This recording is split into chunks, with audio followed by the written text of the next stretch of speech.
Have you ever asked the question, what caused the quarrel between Nigeria and Ghana? The history behind it is very long, but let me break it down for you guys. It all started with these guys, the British Empire. The British Empire were trying to colonize the entire Africa, and they needed help to defeat a certain people known as the Ashanti Empire.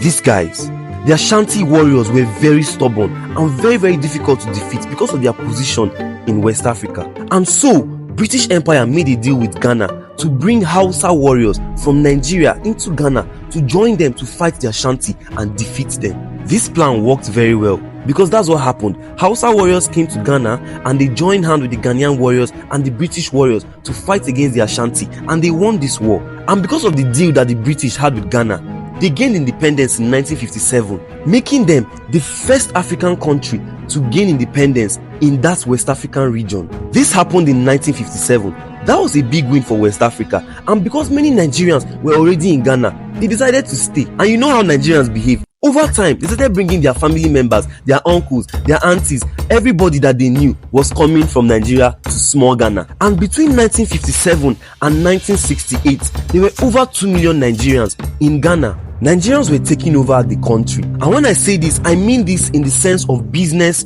and economic growth. Nigerians are resilient, and it's not today it started. Over time, they were taking over all the businesses. They were becoming as rich as possible. And this wealth that Nigerians were amassing did not give the president at the time joy. This president, his name was Kofi.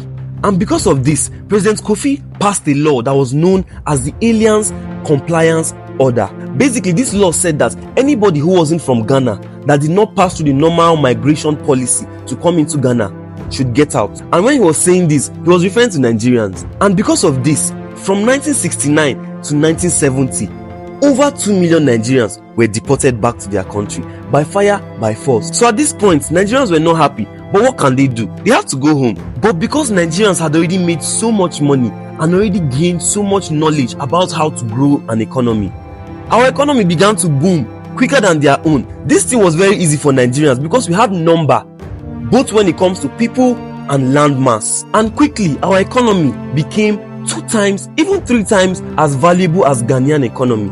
Guess what happened? Ghanaians started coming to Nigeria to seek greener pasture. And between that 1970 and 1982, so many Ghanaians had entered Nigeria seeking greener pasture, just the way that Nigerians are going to America to seek greener pasture.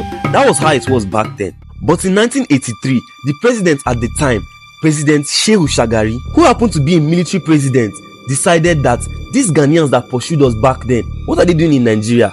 Oh yeah, Ghana must go. That was where that famous slogan came, Ghana must go.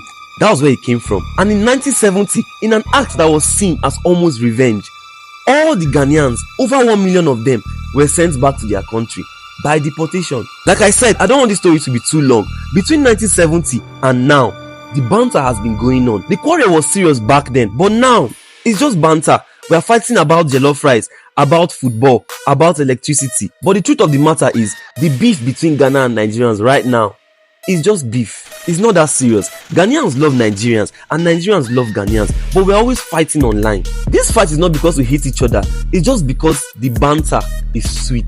Nigerians are treating Ghanaians like their younger brother that doesn't have respect for them, and Ghanaians are treating Nigerians as their elder brother that's always bullying them. But like I said, we both love each other, and all this thing that's happening is just banter. It's not deeper than that. Drop a comment if you think I missed something, and like and follow me if you learned something. I'll see you guys in the next video.